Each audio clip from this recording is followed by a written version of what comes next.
Hello दोस्तों, एक ऐसा वेट जो हमारी लाइफ में हमारे बर्थ से लेके हमारी डेथ तक हम कैरी करते हैं और हम इस वेट को मेजर भी नहीं कर सकते हैं। इस वेट का नाम है एक्सपेक्टेशन। सो गाइस, एक्सपेक्टेशन होती क्या है, इसका ओरिजिन कहाँ से हुआ है और इसके टाइप्स क्या क्या होते हैं, रियलिस्टिक एक्सपेक्टेशन क्या है और भी इससे जुड़ी वैल्यूज़ क्या हैं, वो मैं आपको बताऊंगा। So guys, stay connected with me. I am doctor Nikhil Prasad, एक NLP expert, author and a holistic healer. My aim is to unleash the real potential we are born with. तो गाइस, एक्सपेक्टेशन होती क्या है? एक्सपेक्टेशन वो desires हैं हमारी वो चाहते हैं कि हम चाहते हैं कि हमारे साथ ऐसा हो, और ये ज़्यादातर पॉजिटिव साइड ही होता है। तो ये होता कैसे है, हमारी लाइफ में आया कहाँ से है, ये हम एनवायरनमेंट से सीखते हैं या फिर हमारी बेसिक नीड्स के अराउंड हमारी कुछ एक्सपेक्टेशंस होती हैं। जैसे कि हम चाहते हैं कि जैसे हमारे पेरेंट्स हमारी फाइनेंशियली हेल्प करें, हमारा एजुकेशन करवाएं, हमें अच्छा खाना दें, शेल्टर दें, ये हमारी एक्सपेक्टेशन रहती हैं और ये रियलिस्टिक भी हैं। और गाइस, ये जो एक्सपेक्टेशन है ये दो तरीके की होती हैं। आपकी एक्सपेक्टेशन या तो खुद से होती हैं या किसी औरों से होती हैं। तो गाइस, जब हमारी एक्सपेक्टेशन खुद से होती है तो होता क्या है? जब हमारी एक्सपेक्टेशन, हम कोई भी गोल या एक्सपेक्टेशन हमारे अपने आप से लगा के बैठते हैं तो हमें हमारी स्ट्रेंथ्स और वीकनेसेस और हमारे सर्कमस्टेंसेस सबको मेजर करते हुए काम करना होता है। और हमारे जो वीकनेसेस हैं और जो भी हमें सीखना है, हमारे आउट ऑफ कंफर्ट जाके हमें जो सीखना है उस पर हमें वर्क करना चाहिए। और ये जो प्रोसेस होता है हमारी एक्सपेक्टेशन के थ्रू कि हमें ये हासिल करना है या इस गोल तक पहुंचना है, तो हमें उस प्रोसेस को एंजॉय करना है। रादर हमारा फोकस हमारे गोल पे, उसको अचीव करने पे होता है, वो नहीं होना चाहिए। हो सकता है हम अचीव कर लें, well and good, but don't get attach with it. मेरे कहने का मतलब है, इसे दिल पे ना लगाएं या इसे इमोशनली कनेक्ट नहीं होके हमें प्रोसेस को एंजॉय करना है, क्योंकि life is all about living. और गाइज, हमारी एक्सपेक्टेशन अगर किसी और से होती है, जब हम रिलेशनशिप में आते हैं, तो गाइज हमें भी सामने वाले का ओपिनियन पता होना चाहिए।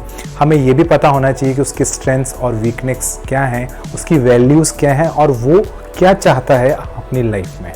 जब इसकी हमें क्लैरिटी होती है, फिर हमारी एक्सपेक्टेशन हम कम्युनिकेशन के थ्रू बताते हैं। और अगर मान लीजिए वो एक्सपेक्टेशन मीट नहीं होती है, तो हमें फिर से कम्युनिकेट करना है और हमें अवेयर रहना है कि सामने वाला कैसे कर रहा है और क्या कर रहा है। और जब अगर वो नहीं मीट हो रही है, तो हमें समझना चाहिए कि एक्सपेक्टेशन नॉर्मल ह्यूमन बिहेवियर है, ये इंसान ऐसा कर सकता है या ऐसा करता है, ये नॉर्मल है, इसे एक्सेप्ट करें। तो होगा क्या, आप अपनी लाइफ में जब एक्सपेक्टेशन के गैप को मीट आउट नहीं करते हैं, तो वो एक बिगेस्ट कॉज बन जाता है डिसअपॉइंटमेंट का। तो गाइज, आपकी एक्सपेक्टेशन खुद से होनी चाहिए, रियलिस्टिक होनी चाहिए। और जब आप अपनी लाइफ को जी रहे हैं तो आपको पता होना चाहिए, जब आप एक्सपेक्टेशन के बगैर रहते हैं या आपको पता नहीं होता है कि आपको आज ये मिलने वाला है, ये रिवॉर्ड मिलने वाला है, हाउ हैप्पी यू आर। कभी आपने ऑब्जर्व किया अपने आसपास, जब आप किसी स्ट्रेंजर सिटी के अंदर जाते हैं जहां आप किसी को भी नहीं जानते, फिर अचानक से कोई इंसान एंजल बन के आता है, आपकी हेल्प के लिए आता है, आपको गाइड करता है, आपके डेस्टिनेशन तक पहुंचाना है। तो life is all about surprises जब आपके एक्सपेक्टेशन नहीं होते। तो एक्सपेक्टेशन अपने साथ रखें, दूसरे से मिनिमल एक्सपेक्टेशन रखें, और नहीं रखेंगे तो यू आर गेटिंग लॉट्स और reward in forms of surprises. और एक चीज़ मैं क्लियर करना चाहूँगा, बहुत से लोग जो रिलेशनशिप में आते हैं वो पीपल प्लीजिंग बिहेवियर के होते हैं। वो हमेशा सामने वाले को खुश करने में लगे रहते हैं। इसके लिए वो एक के बाद एक एक्सपेक्टेशन को मीट आउट करते हैं और अपनी लाइफ को नहीं जीते। कहीं ना कहीं वो अपनी लाइफ को उन्हीं की लाइफ में देख रहे होते हैं। तो गाइज, आपको अपनी लाइफ में फोकस भी करना चाहिए, क्योंकि इन द एंड आपको ऐसा लगेगा कि आपने अपनी ज़िंदगी नहीं जी, हम दूसरों की ज़िंदगी बनाने में रह गए। आप ये ऐसा कर भी सकते हैं अगर आपका पार्टनर भी उतना ही रेसिप्रोकेशन या उतना ही आपको सपोर्ट कर रहा है या आपको प्रमोट कर रहा है और आपकी वैल्यूज़ को मीट आउट कर रहा है, तभी आप ये करें।